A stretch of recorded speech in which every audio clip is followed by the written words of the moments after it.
4 armas. 2 anos de desenvolvimento secreto. 72 horas de avanço silencioso pelo fundo do Golfo Pérsico. E 28 segundos, que custaram ao Irã toda a operação.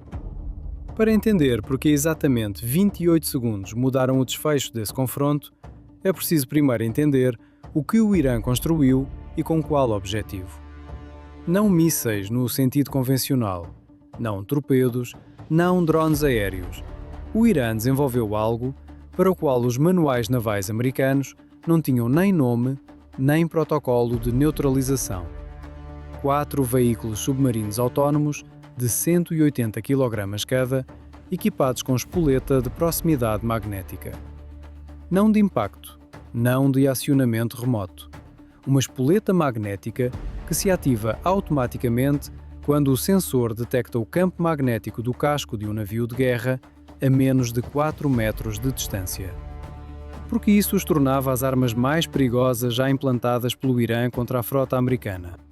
Porque os sistemas de defesa convencionais de um porta-aviões, mísseis antiaéreos, canhões de defesa próxima, guerra eletrónica, não foram projetados para ameaças que se arrastam pelo fundo do mar a 2,8 nós. A defesa antimíssil protege contra objetos no ar e na água, mas um objeto no fundo do mar, quase imóvel do ponto de vista acústico, movendo-se mais devagar do que a maioria das correntes naturais, não é um alvo para o sistema de defesa padrão de um porta-aviões. É uma falha na armadura que ninguém tinha fechado, porque ninguém havia pensado que por ali se poderia atacar. O Irã havia pensado. 2 anos de testes em águas rasas, ao largo das costas de Omã, em regiões onde navios americanos não realizavam patrulhas de sonar regulares. 4 veículos construídos com fibra de carbono e revestimentos de borracha que reduziam a assinatura acústica. Cada um equipado com 4 esteiras de borracha para se deslocar pelo fundo, um motor elétrico que fornecia exatamente 2,8 nós de velocidade e um sistema de navegação autónomo que rastreava o campo magnético de um grande objeto metálico, o casco do porta-aviões.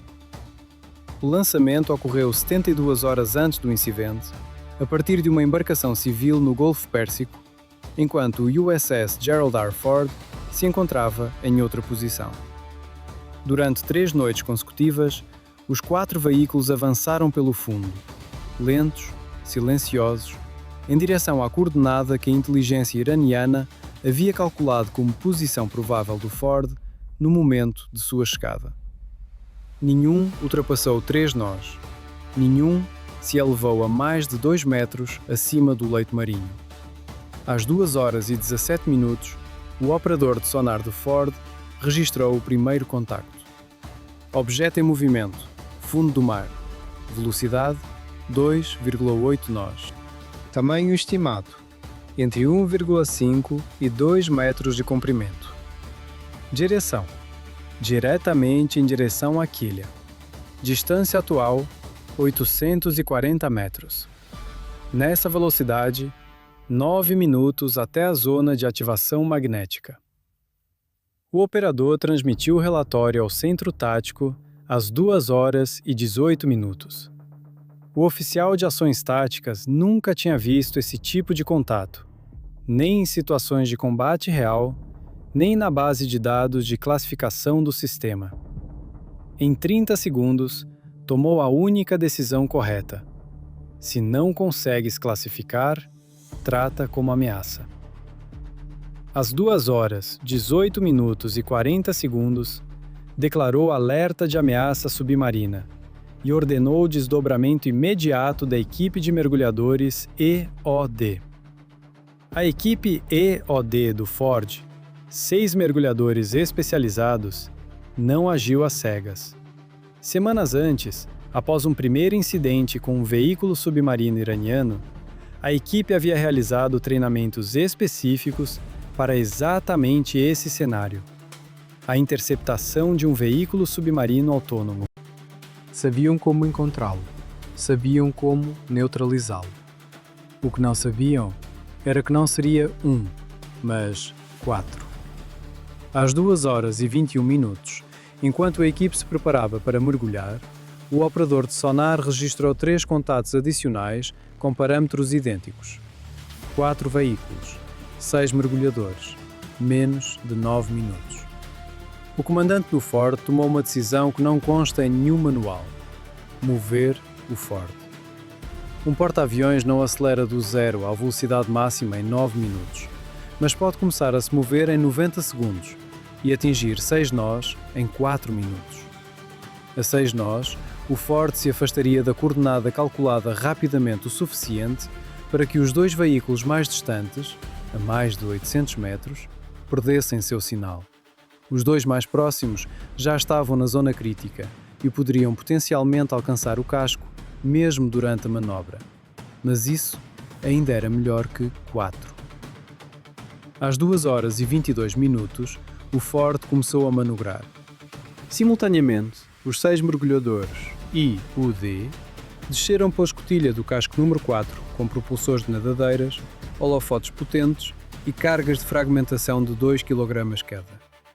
O primeiro par localizou visualmente o primeiro veículo às 2 horas 26 minutos e 4 segundos, a 380 metros da quilha.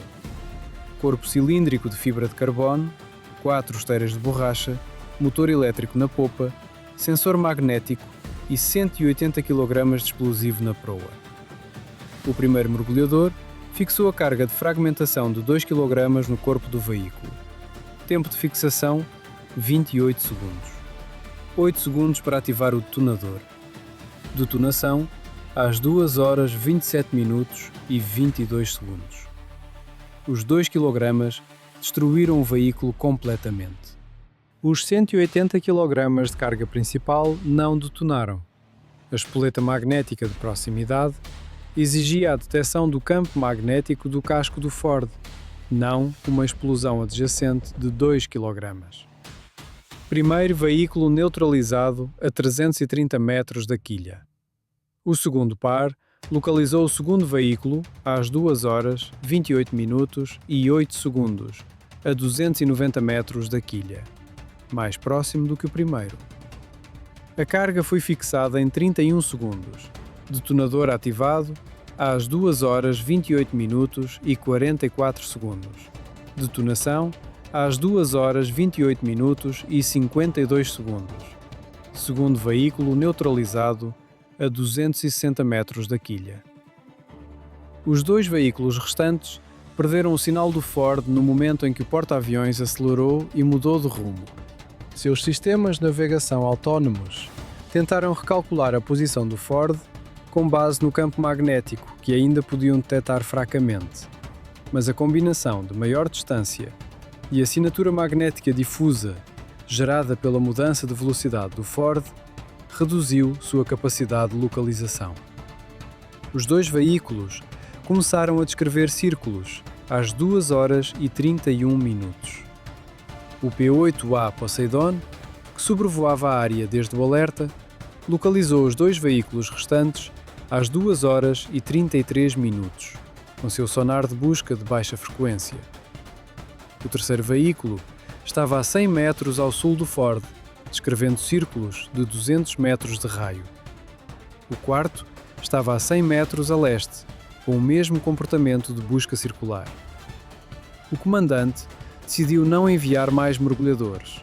Os 2 veículos haviam perdido o alvo e estavam muito distantes da quilha. Em vez disso, o Ford lançou 2 torpedos anti-submarinos Mk-54, em direção às coordenadas transmitidas pelo P-8A Poseidon. O primeiro torpedo Mk-54 detonou próximo ao terceiro veículo, às 2 horas, 38 minutos e 22 segundos. A onda de choque destruiu o veículo sem detonar a carga principal. O segundo Mk-54 necessitou de 2 passagens de busca antes de localizar o quarto veículo. Detonação às 2 horas, 41 minutos e 8 segundos. Quarto veículo destruído. Às 2 horas, 41 minutos e 8 segundos, exatamente 24 minutos após a detecção do primeiro contacto, os 4 veículos submarinos iranianos haviam sido neutralizados.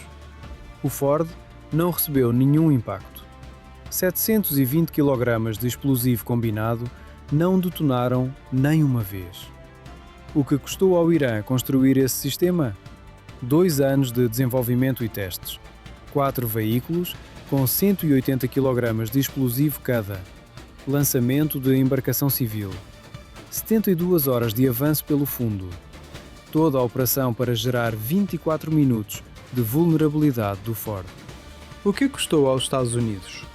6 mergulhadores, 15 minutos na água, 4 cargas de 2 kg, 2 torpedos MK-54, 28 segundos para a primeira neutralização. Relação de custos: 800 para 1 em favor do Irã em investimento. Resultado: 0-0 em impactos. Foi o ataque mais eficiente em recursos que o Irã havia lançado em todo o conflito. E fracassou porque um operador de sonar reconheceu o que não consta em nenhum manual. Um oficial tomou a decisão certa em 30 segundos e um mergulhador fixou uma carga em 28 segundos. 28 segundos cancelaram 2 anos de engenharia iraniana.